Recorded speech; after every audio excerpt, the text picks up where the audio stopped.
Assalamualaikum warahmatullahi wabarakatuh. Baik lagi di channel Akbar CK. Selamat Hari Raya Idul Fitri. Mohon maaf lahir dan batin. Di konten kali ini kita akan menampilkan beberapa video. Di antaranya Luhut Binsar Panjaitan itu sowan berlebaran ke rumah Pak Joko Widodo. Luhut Binsar Panjaitan juga menyentil keras para pengamat yang terus-terusan menyerang Pak Jokowi dengan narasi-narasi jahatnya ya, yang tanpa berdasarkan data sama sekali. Dan juga ada video yang mana Rocky Gerung ini dibungkam habis-habisan oleh Kodari dan juga Ade Armando. Ya, seperti kita ketahui, Rocky Gerung ini kan selalu tajam kepada Pak Jokowi dan keluarga Pak Joko Widodo, bahkan ke pemerintahan Pak Prabowo Subianto. Nah, seperti apa video selengkapnya? Tanpa berlama-lama, langsung aja kita simak videonya berikut ini. Kita semua supaya melihara budaya santunnya, ramah tamahnya Indonesia.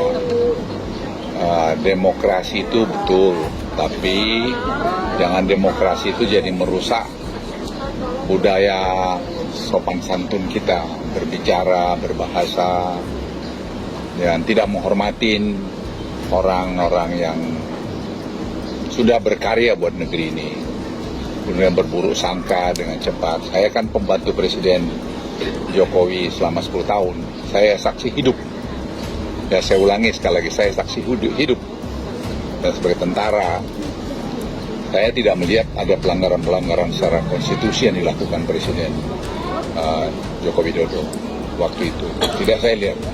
Jadi siapapun yang di sana, saya bisa saksi. Karena saya harus katakan ini agak keras sedikit, karena menurut saya sudah ada terlalu banyak kita agak keluar koridor yang pengamat-pengamat yang tanpa data yang jelas membuat keruh. Itu mempersulit pemerintahan Presiden Prabowo. Macam ada yang berproposal kegiatan, ada yang menyampaikan permasalahan, masalahnya macam-macam yang disampaikan.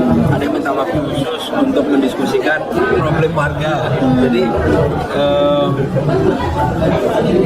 saya sebenarnya secara administrasi tidak punya kewenangan khusus gitu, tapi mereka datang dan banyak sekali yang datang menitipkan aspirasi. Aduh, pendukung Abah ya semakin dagelan, bisa-bisanya menyampaikan ke si Abah permasalahan-permasalahan warga, permasalahan masyarakat. Emang si Abah ini sebagai apa saat ini ya? Kalau ingin menyampaikan keluh-keluhan itu ya ke DPR, wakil rakyat. Ini kok ke Abah? Ini ada apa nih anak Abah? Move on lah anak Abah ya, move on. Pak Anies setelah gelar dunia ini apakah ada rencana untuk ketemu beberapa kolega gitu? Nah ini makanya karena saya itu mengadakan juga hari ini, maka apanya secara waktu agak ketat. Tapi nanti kita ada. Toh ini masih suasana lebaran. Oke. Rencananya mungkin akan siapa gitu Pak? Ya. Next. Jokowi merusak itu untuk menyelamatkan dinastinya itu. Itu jalan pikirannya kan. Jadi apa yang dia rusak? Ide tentang demokrasi itu dasarnya. Ya, bukan sekedar PDIP yang dia rusak. Perbedaan pendapat dalam satu partai politik itu biasa saja. Perbedaan pendapat biasa, bukan merusak partai politiknya. Di mana merusaknya? Kenapa Jokowi nggak berganjar? Di mana merusaknya? Astaga. Ya di mana merusaknya sekarang? Di mana merusaknya? Apa tunjukkan merusaknya di mana? PDI Perjuangan bisa mengajukan calon. Seperti bagaimana seharusnya, kan begitu kan? Soal kemudian calon yang diajukan oleh PDI Perjuangan kalah, yaitu pilihan dari masyarakat. Itulah yang namanya demokrasi, itu yang namanya pemilu. Betul, itu elektoralnya. Saya nggak ngomong soal elektoralnya. Faktanya PDIP hancur. Lalu orang berpikir dia Ya, karena salah pilih, Bang. Iya. Coba misalnya nih ya, PDI Perjuangan ya berkoalisi Prabowo dan Ganjar misalnya, menang pasangan Prabowo. Tidak ada urusan dengan koalisi. Tapi kan Ini Bu Mega urusan- berpendapat bahwa Mas Ganjar harus maju sendiri. Ini urusan watak Jokowi, nggak ada urusan dengan koalisi itu. Gua nggak peduli. Gini Bang, bahwasannya para pemimpin punya pemikiran yang berbeda mengenai siapa yang layak untuk melanjutkan pembangunan, siapa yang lebih berkualitas, siapa yang lebih Bagus, dipilih. Itu pilihan biasa saja. Semua itu bagus. Teknis saja itu Bang. Benar, tapi itu bagian sampah yang saya nggak usut. Yang saya usut adalah moral dari seorang pemimpin. Yang tidak Abang mengerti kalau demokrasi. jadi pemimpin, Abang pasti punya penilaian terhadap siapa yang layak untuk memimpin. Nggak ada soal itu. Nggak ada soal itu. Jangan dibikin sulit, itu biasa saja perbedaan Itu pemikiran. justru jadi sangat gampang untuk melihat watak seorang Jokowi. Kan itu. Ada jangan bicara kalau dia lagi bicara. Udah selesai Enggak, Bang, baru dia ada. bicara juga mah. Iya, tapi Bicara. jangan Ya, saya harus sampaikan bahwa cara berpikir saya memang berseberangan dengan Bung Rocky ya. Misalnya saja soal bahwa Pak Jokowi itu merusak demokrasi Indonesia dengan merusak Mahkamah Konstitusi kan. Saya nggak setuju. Saya merasa bahwa keputusan Mahkamah Konstitusi untuk yang ujung-ujungnya mengizinkan Gibran maju itu bukan urusannya Pak Jokowi, itu urusannya Mahkamah Konstitusi. Kenapa Jokowi nggak batalin? Bagaimana caranya dia membatalkan? Karena dia tidak ngerti political ethics, itu dasarnya. Oke, silakan dijawab Bung Andi. Saya mau bilang bahwa Dia menikmati kekeliruan itu. saya Bukan sekedar dia saya nikmati, dia nggak tidak paham itu. setuju dengan tuduhan bahwa yang berada di belakang keputusan Mahkamah Konstitusi tersebut adalah Pak Jokowi. Jadi di situ aja kita udah beda. Dia tidak bisa membuktikan itu, saya juga tidak bisa membuktikan. Saya bisa buktikan. Saya tidak bisa membuktikan. Saya buktikan, Saya bisa. tidak bisa membuktikan apakah Jokowi memang terlibat di sana. Saya akan buktikan. Gimana caranya Anda buktikan bahwa Jokowi ada di sana? Dengar gitu sekarang. Apa? Logik dari kekuasaan. Nggak, ini jangan logik dong. Buktinya apa? Buktinya apa? Sebetulnya ini tuh bukti. Ya apa-apa. Seseorang yang punya ambisi, dia akan maksimalkan ambisinya. Sampai di situ dulu. Benar nggak tuh? Tesisnya. Nggak, buktinya apa? Bukan, saya mulai dengan cara berpikirnya. Ya. Anda punya ambisi, Anda akan ambil kesempatan untuk memaksimalkannya apa enggak tuh? Kesempatan itu adalah sesuatu yang relatif. Yes. Jadi misalnya begini. Tunggu. Nah, saya mau bilang, no. Anda harus siap. Kasih kesempatan saya selesaikan. Ambition. Apa yang namanya ambisi, Pak? Enggak, saya mau bilang begini. Saya akan berusaha keras agar apa yang saya ambisikan itu tercapai. Tapi semua harus dia lakukan dengan cara yang etis. Sekarang Setuju? itu saya. Jadi saya mulai poin pertama ya. Kalau Anda punya ambisi, Anda akan maksimalkan apa enggak? Dengan cara yang etis iya. Iya. Dengan cara yang etis iya. Kapan cara yang etis itu dipakai oleh seorang yang ambisinya Enggak, karena saya ada batasan etis, saya tidak akan mengatakan ambisi saya sudah tak tertahankan. Kapan seseorang menahan ambisinya kalau perintah moral dia itu adalah dinasti? Perintah moral apa? Perintah moral adalah perintah tertinggi. Yes. Tentu saja. Ya, jadi dia akan batalkan.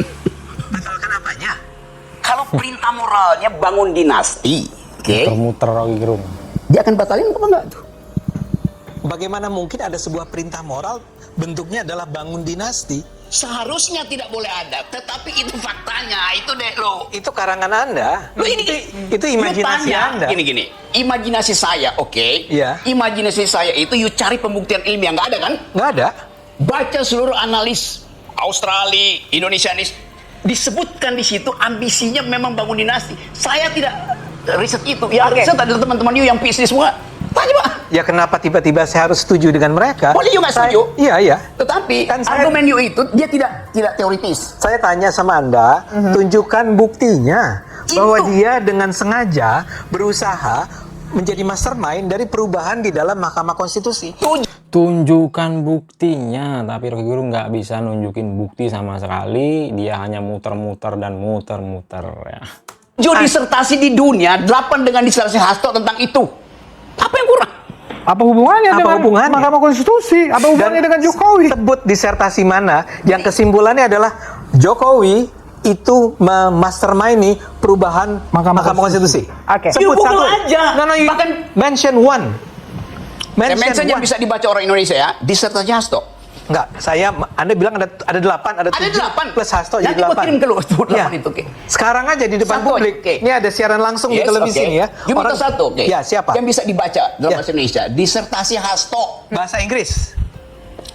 Saya mesti sebutkan itu pada seseorang yang secara intelektual, Saya? adik, Saya? setiap hari membaca jurnal. Saya Saya nggak pernah baca. Saya baca dong saya. Dia nggak pernah baca. Apa bang jurnalnya bang? Jurnal itu dikutip di semua artikel. Ya itu apa?